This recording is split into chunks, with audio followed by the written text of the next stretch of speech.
ang hirap talagang kumilos guys kapag tag-ulan. Ang hirap lumabas, nakakatamad. Pero no choice ako dahil nga kahapon nagkamali ako sa schedule ng aking eyelash extension. So ayan guys, dito pa rin yan sa pinagpapagawaan ko. Kung nakikita nyo guys, yan yung mga sapatosan. Ayan, yung isang naka-white na yan na shoes at ayan ako sa ibaba. Yung mga medyas namin guys, pinatong na lang namin dyan. Siguro nakita nyo naghubad ako, nakigaya na rin siya.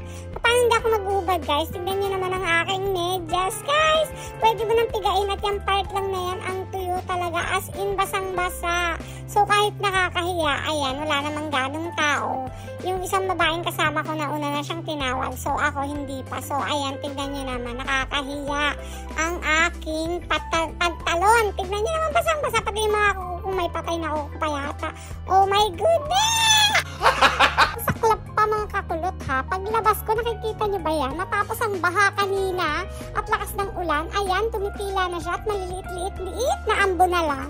Napaka-unfair niya, diba guys? So unfair. Pero syempre no choice ako. So ayan, maglalakad akong basang-basa. So lahat sila tuyo, ako lang ang basa. Anyway, paano masabi? ito pa, pag sinuswerte ka nga naman talaga sa kalagitnaan ng paglalakad ko na yan papunta sa bus station. Ayan, umulan. So akala niyo hindi ako ready. Sorry ka, may payong ako, no? So ayun na nga guys, waiting na ako ng bus. And pagdating ko nga sakto yung bus, so tinakbo ko na, babu!